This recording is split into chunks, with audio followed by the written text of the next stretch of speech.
Aujourd'hui, nous allons parler des étoiles. Pour beaucoup d'entre vous, une étoile, c'est juste un point brillant dans un ciel noir. Aujourd'hui, nous allons voir vraiment qu'est-ce qui se passe à l'intérieur d'une étoile et qu'est-ce que c'est au juste. Avant de partir dans les étoiles, il faut d'abord comprendre ce que c'est qu'un isotope. Pour comprendre ce que c'est qu'un isotope, il faut comprendre ce que c'est qu'un atome. Alors, beaucoup d'entre vous le savent déjà, mais on va développer un petit peu pour ceux qui ne savent pas. Alors, il faut savoir que tout dans la nature est composé d'atomes. Vous, moi, la caméra qui filme cette vidéo, ce tableau, est composé d'atomes. Un atome, c'est un noyau constitué de protons et de neutrons éventuellement, autour desquels gravitent des électrons, qui sont de toutes petites particules négatives. Les protons sont plutôt positifs. Les neutrons, comme leur nom l'indique, sont neutres. Alors, pour commencer les isotopes, on va commencer par un atome classique. Voici un atome d'hydrogène, constitué d'un proton et d'un électron. C'est un hydrogène parce qu'il a un proton. S'il n'avait deux protons, ce ne serait plus un hydrogène, ce serait un autre atome, un hélium. Mais on verra ça plus tard. Donc, il est noté 1H. Le 1 est pour le nombre de nucléons, c'est-à-dire de petites particules, que ce soit des protons ou des neutrons. Alors, on va commencer par un atome classique, le plus simple, hydrogène, qui est l'atome d'hydrogène, donc, qui a un proton et un électron, noté E-, et le proton est noté B+. L'hydrogène, l'atome d'hydrogène, est noté 1H. H, c'est son nom, c'est son symbole plutôt. Et 1, c'est pour le nombre de nucléons qu'il y a dans son noyau. Le nucléon, c'est un proton ou un neutron. En l'occurrence, là, il n'y a qu'un proton, donc un nucléon, donc 1H. Passons au plus complexe. Un proton, un neutron et toujours un électron. Parce qu'il faut savoir que les protons et les électrons sont reliés entre eux par une force. Effectivement, le proton est positif et l'électron est négatif. Ils s'attirent donc et l'électron réussit à tourner autour du proton, en tout cas du noyau. Donc là, je disais, il y a un proton et un neutron, donc deux nucléons, donc 2H. On peut le noter aussi D parce qu'il s'appelle le deutérium. Le deutérium, c'est un isotope de l'hydrogène, parce qu'il a un proton mais aussi un neutron.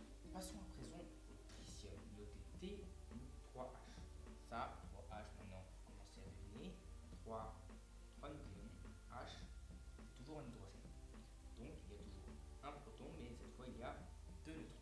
Passons maintenant aux isotopes de l'hélium. L'hélium classique possède deux protons et deux neutrons qui sont présentés comme ça. Il y a donc deux électrons qui tournent autour de deux charges positives. Il est noté 4He. He, c'est le symbole de l'hélium. Et 4, bon bah, je vous explique pas. C'est l'hélium donc normal. À présent, il a un isotope. Et cette fois-ci, il n'a pas plus de neutrons. Non, il en a un en moins. Celui-là, il a disparu. Il a disparu. L'hélium, lui aussi, a un isotope. C'est-à-dire qu'il a le même nombre de protons, mais pas le même nombre de neutrons. Et donc, en l'occurrence, là, il n'y en a pas un de plus ou plusieurs de plus. Là, il y en a un en moins. Donc, on note ça 3H. On l'appelle l'hélium 3. Il a toujours deux électrons.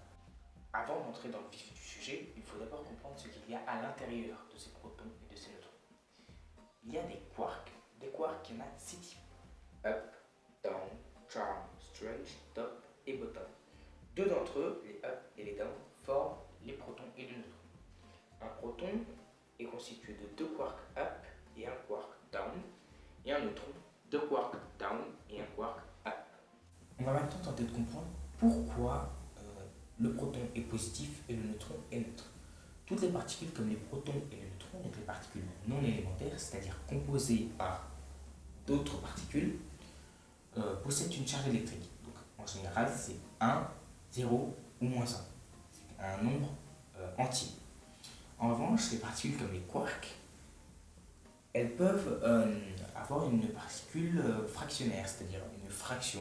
Par exemple, le quark down a une charge électrique de moins 1 tiers et le quark up une charge électrique de plus 1 tiers.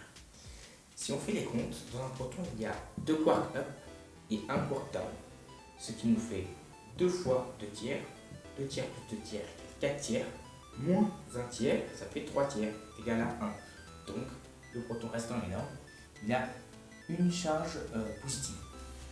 Le neutron, à présent, il a deux charges négatives de moins un tiers et une charge positive de plus un tiers. Moins un tiers moins un tiers est égal à moins 2 tiers. Moins 2 tiers plus 2 tiers est égal à 0. Voilà pourquoi il est neutre. Dernière chose, promis. Alors, ce que je voulais vous dire, c'était à propos de l'antimatière. Alors, vous en avez peut-être déjà entendu parler, mais pour ceux qui ne savent pas, l'antimatière, c'est l'inverse de la matière, d'une certaine manière. Par exemple, l'électron, qui est négatif, va avoir son antiparticule, le positron, aussi dit positon, qui est positive. En fait, l'antiparticule d'une particule a sa même masse, mais une charge électrique opposée. En général, pour décrire une antiparticule, pas pour toutes, mais en général, on se contente de mettre une barre au-dessus. Et vous vous rappelez de ce tableau, il y a aussi son anti-tableau, on va dire, ces antiparticules qui sont dans le même tableau, mais qui ont toute une charge opposée. Finalement, on y arrive. La fusion thermonucléaire, ça c'est la base de l'étoile. En fait, une étoile, vous le savez tous, ça produit de l'énergie. C'est pour ça que le soleil réchauffe notre planète et surtout qu'on le voit lumineux. Cette énergie, elle provient de quelque part. Elle provient de la fusion de 4 atomes d'hydrogène en un atome d'hélium. Cet agencement des atomes entre eux libère de l'énergie par l'intermédiaire de l'équation d'Einstein, la célèbre formule d'Einstein, E égale mc2. L'énergie est égale à la masse multipliée par la vitesse de la lumière au carré. En fait, lorsqu'il y a cette fusion thermonucléaire, de la masse est perdue et cette masse va se transformer en énergie. Étant donné qu'il y a énormément d'atomes d'hydrogène qui se transforment en hélium chaque seconde, ça libère énormément d'énergie. Si un proton peut se changer en neutron, c'est grâce à la radioactivité bêta, plus particulièrement grâce à la désintégration bêta-. Vous en doutez, s'il y a bêta-, ça veut dire qu'il y a aussi bêta+. C'est tout simplement le contraire. Quand un neutron se transforme en proton, on va rester sur la bêta-. Dans cette désintégration bêta-, on a le proton qui se change en neutron en émettant un positron et un neutrino électronique. C'est une petite particule toute petite particule qui a une masse quasiment nulle. Étant donné que le proton n'est pas une particule élémentaire, vous voyez bien, elle est composée de d'autres particules, des quarks, on l'a déjà vu, et bien ça veut dire que c'est pas le neutron qui va se changer. En fait, effectivement, il suffit juste que un des deux quark up du proton se change en quark down.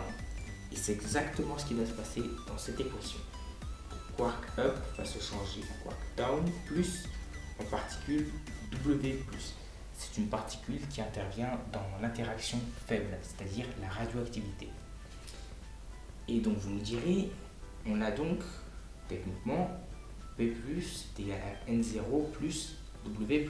On n'a pas le positron et les neutrinos. Et effectivement, cette particule, la W+, va se changer immédiatement en positron et en neutrino électronique. Voilà comment un proton peut se changer en neutron et donc donner de l'hélium. Alors, maintenant on passe à la formation d'une étoile. La formation d'une étoile commence par l'apparition d'un nuage de gaz. Un nuage de gaz d'hydrogène et d'hélium, comme sont constituées les étoiles, qui va au centre être un peu plus dense que le reste. Et étant donné qu'il est un peu plus dense, la gravité va commencer à attirer tout le nuage de gaz et elle va le comprimer. Et quand on comprime quelque chose, la température monte, comme dans une pompe à vélo. Là, il va y avoir une fusion thermonucléaire, donc par le moyen de la radioactivité bêta-, ça on a déjà expliqué. Et donc là, on va avoir une fusion thermonucléaire, mais on n'a pas encore une étoile, on a pour le moment qu'une proto-étoile. La proto-étoile va avoir une réaction de fusion thermonucléaire qui va faire s'expandre l'étoile. Et après, comme elle s'expand, elle devient moins dense, la réaction de fusion thermonucléaire devient moins importante, alors du coup la gravité l'emporte et elle se recomprime. Et alors là, la fusion thermonucléaire se réintensifie, etc. etc. Donc pour le moment, ça fait comme ça pendant un bon bout de temps, pendant 100 000 ans. Ah oui, non, mais ça prend du temps de faire une étoile. Donc au bout de 100 000 ans, enfin, on arrive à une étoile stable. Et c'est comme ça que s'est formé le Soleil. Les planètes, elles, se sont formées par un disque protoplanétaire, c'est-à-dire un disque de roche qui s'est donc agencé de manière à former nos planètes. Alors passons maintenant aux différents types d'étoiles. Il y a différents types d'étoiles. Donc, il y a les naines brunes. Les naines brunes, c'est en gros des étoiles qui n'ont pas vraiment réussi à s'allumer. Elles fusionnent du deutérium. Alors attention, le Soleil ne fusionne pas du deutérium, il fusionne de l'hydrogène classique, de l'hydrogène à un proton. Et donc, en vue de cette fusion de deutérium qui ne dégage pas beaucoup d'énergie, elle émet du rayonnement infrarouge. Ensuite, il y a les naines rouges. Les naines rouges, c'est déjà des étoiles quand même. Il y a une fusion légère de un H. Donc un H, c'est de l'hydrogène normal, donc elle n'est pas énorme, mais il y en a. Et elle émet de la lumière rouge. Donc dans le spectre des couleurs, la lumière rouge est en bas et la lumière infrarouge est encore plus en bas. Les naines jaunes. Les naines jaunes, c'est des étoiles comme le Soleil. Donc il y a une fusion d'hydrogène classique et une lumière blanche, c'est-à-dire tout le spectre. Donc là déjà les naines jaunes, c'est des étoiles normales, c'est les plus abondantes dans l'univers. Viennent ensuite les géantes rouges, mais alors là j'ai rien mis parce que c'est pour la suite. Alors voilà, maintenant je vais vous expliquer les géantes rouges. Donc d'abord on a une naine jaune qui fusionne de l'hydrogène pour obtenir de l'hélium. Et après quand tout l'hydrogène a été consommé, qu'est-ce qui se passe? Et bien en fait c'est l'hélium, il ne reste plus que l'hélium, et l'hélium va fusionner pour faire du carbone, qui est un élément encore plus lourd. Et une étoile qui fusionne de l'hélium, on appelle ça. Alors maintenant on va parler des naines blanches, naines noires et les supernovas. Les supernovas d'abord. Les supernovas arrivent dans la fin de vie des étoiles de masse élevée, supérieure à 10 masses solaires. Lorsqu'une étoile de ce genre arrive en fin de vie, donc qu'elle a consommé son hélium, son carbone s'est mis à fusionner pour donner du fer. Le fer ne peut pas à son tour fusionner, il est trop lourd, il est trop complexe à fusionner. Donc à ce moment-là, le noyau va se comprimer et il y aura une gigantesque explosion, c'est ce qu'on appelle une supernova. À présent pour les étoiles de masse faible, donc entre 0,7 et 10 masses solaires. C'est donc le cas du Soleil qui fait par définition une masse solaire. Donc une fois qu'il a fusionné son hydrogène et son hélium, il n'y a pas de fusion de carbone parce que le Soleil n'est pas assez massif. D'ailleurs, même les étoiles de 10 masses solaires, c'est pas assez massif pour pouvoir former une fusion avec le carbone. Donc, une fois que la fusion de l'hélium est terminée, donc comme pour le fer, l'étoile va se comprimer pour devenir dense et chaude, c'est ce qu'on appelle une naine blanche, et qui fait environ 10 000 Kelvin, donc 10 000 degrés à peu près. Et la naine noire, donc c'est celle-là, c'est purement hypothétique, parce que en fait c'est une fois que la naine blanche refroidit, parce que la naine blanche refroidit, elle va devenir de plus en plus noire, de plus en plus obscure, et au final elle va devenir une naine noire, c'est-à-dire totalement invisible. Pour le moment, ça prend tellement de temps que pour le moment, l'univers, qui a 13,7 milliards d'années, est trop jeune pour pouvoir en faire. Il n'y a pas eu assez de temps pour qu'une telle naine noire puisse se créer.